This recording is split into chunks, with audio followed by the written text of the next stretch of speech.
Hai teman-teman, kembali lagi sama gue David di channel kita Bicara Investasi. Nah, sekarang gue mau tanya sama kalian, apakah kalian pernah bertanya-tanya sebenarnya sektor-sektor saham di Bursa Efek Indonesia tuh ada berapa sih? Atau kalian pengen mulai trading saham? Atau kalian pengen mulai invest di saham? Tapi kalian bingung, mulainya di sektor apa? Kemudian emiten-emitennya yang kelasnya atau karakteristiknya seperti apa? Nah, di channel ini kita akan ngebahas semuanya tentang sektor-sektor yang ada di Bursa Efek Indonesia. Kalau misal teman-teman penasaran, mari kita mulai langsung aja ke pembahasan-pembahasan dari sektor-sektor yang ada di Bursa Efek. Jadi pada dasarnya, saham-saham kita itu akan dibagi menjadi beberapa sektor, berdasarkan industri yang mereka wakili. Sebagai contohnya, ada sektor keuangan, energi, dan yang lain-lain. Namun, nggak semua sektor itu sama-sama menarik untuk diinvestasikan. Oleh karena itu, di video ini gue akan memperkenalkan beberapa sektor saham yang memiliki potensial besar untuk pertumbuhan di masa depan. Oke, kita mulai aja. Di Bursa Efek Indonesia ini terdapat 12 sektor perusahaan. Berikut daftar-daftarnya. Yang pertama itu sektor energi. Badan usaha yang masuk dan dikelompokkan ke dalam sektor energi merupakan perusahaan yang operasionalnya memperdagangkan produk yang terkait dengan ekstrak energi, seperti pertambangan, minyak bumi, batu bara, gas alam, serta perusahaan-perusahaan yang menyediakan jasa untuk mendukung industri tersebut. Karena termasuk mencakup energi tidak terbarukan maupun energi alternatif, maka harga komoditas energi dunia akan secara langsung mempengaruhi pendapatan perusahaan yang masuk ke klasifikasi ini. Untuk saat ini, daftar saham energi yang memiliki kinerja terbaik antara lain Adaro Energi, El Nusa, Support Energi, Energi Mega Persada, dan terutama Bumi. Yang kedua, sektor bahan baku. Perusahaan yang masuk klasifikasi sektor bahan baku merupakan mereka yang menjual berbagai produk maupun jasa sebagai bahan baku untuk industri lain. Sehingga industri lainnya itu kemudian dapat memproduksi barang final menggunakan bahan baku tersebut. Contohnya, seperti perusahaan yang memproduksi material konstruksi, barang kimia, dan pertambangan logam, serta mineral non-energi. Yang ketiga, itu kita punya sektor perindustrian. Jika sektor bahan baku menjual produk sebagai bahan baku lain, maka sektor perindustrian menjual produk yang dapat dikonsumsi oleh industri. Di sini, produk yang dijual sudah berupa barang atau jasa yang sudah final, sehingga tidak perlu diolah kembali layaknya bahan-bahan baku. Contoh industri tersebut mencakup produsen barang dirgantaraan, produk bangunan, produk kelistrikan, mesin, dan juga pertahanan.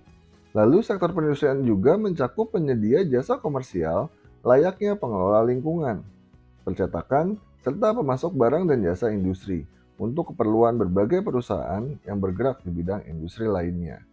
Kita punya keempat, sektor konsumen primer. Perusahaan yang bergerak di sektor konsumen primer melakukan distribusi atau produksi yang secara umum produk dan jasanya dijual pada konsumen. Produk-produk ini yang dijual adalah produk-produk primer atau kalau teman-teman mau tahu adalah sifatnya tidak berhubungan dengan siklus. Kita biasa sebutnya ini sebagai antisiklis. Termasuk di dalamnya adalah saham-saham consumer goods. Seperti apa? Alfamart, kemudian banyak lagi saham-saham consumer goods yang lainnya.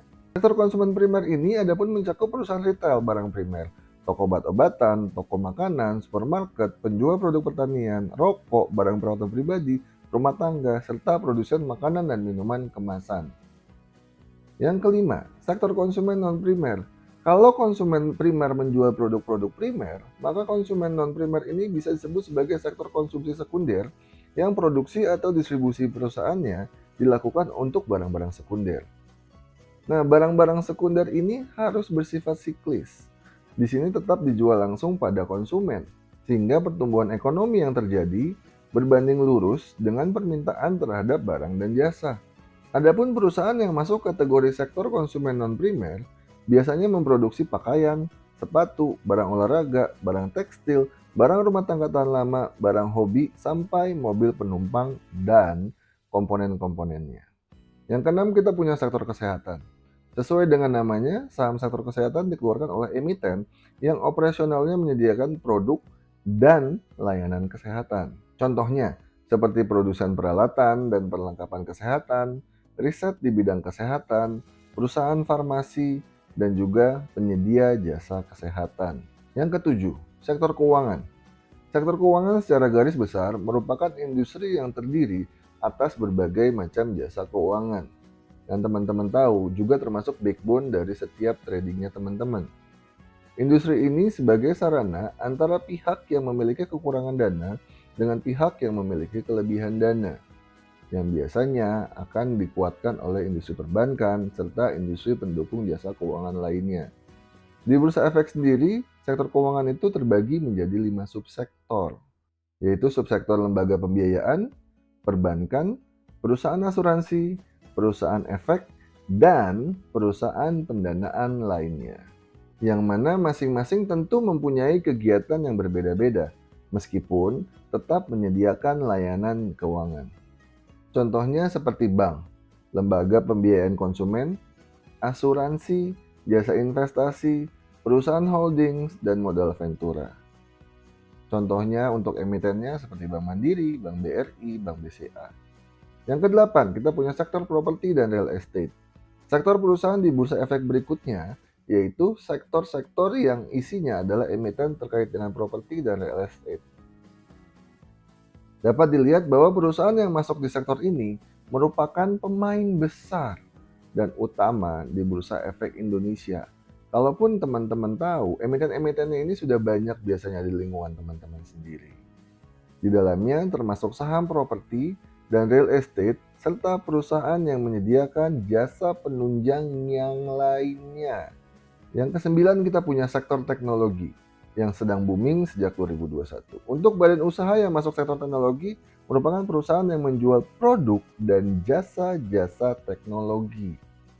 Kita punya apa aja? Seperti penyedia jasa dan konsultan teknologi informasi, perangkat komputer, perangkat dan komponen elektronik, perusahaan pengembang perangkat lunak, produsen dan perangkat jaringan, perusahaan jasa internet, atau bukan penyedia koneksi internet. Yang 10, kita punya sektor infrastruktur. Perusahaan yang berperan dalam pembangunan dan pengadaan infrastruktur itu pasti harus masuk dalam sektor-sektor infrastruktur. Adapun badan usaha yang dimaksud seperti dalam saham perusahaan konstruksi, perusahaan penyedia jasa logistik dan pengantaran, perusahaan utilitas, perusahaan telekomunikasi, konstruksi bangunan sipil, penyedia transportasi, dan operator infrastruktur transportasi. Yang 11, sektor transportasi dan logistik. Meski penyedia transportasi masuk ke sektor infrastruktur, namun ada juga klasifikasi sektor transportasi dan logistiknya sendiri. Perusahaan-perusahaan ini yang berperan dalam aktivitas perpindahan dan pengangkutan yang akan dimasukkan ke dalam kategori-kategori ini. Perusahaan shipping, forwarding yang berperan langsung akan langsung masuk di sini. Seperti bidang pengantaran dan penyedia transportasi serta jasa logistik. Yang ke-12, kita punya sektor produk investasi tercatat.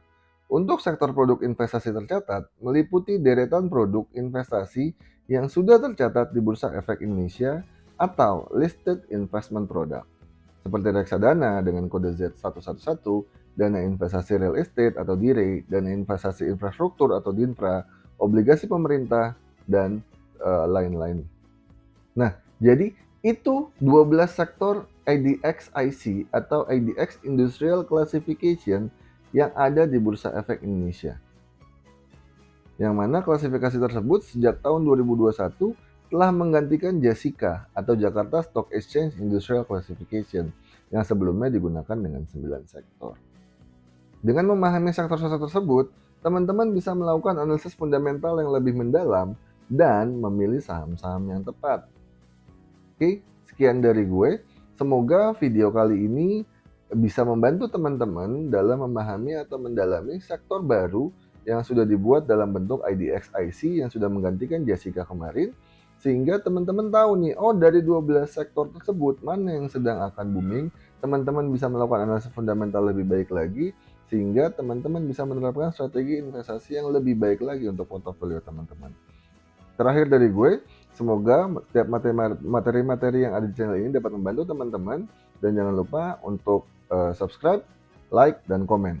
Terima kasih. Dadah.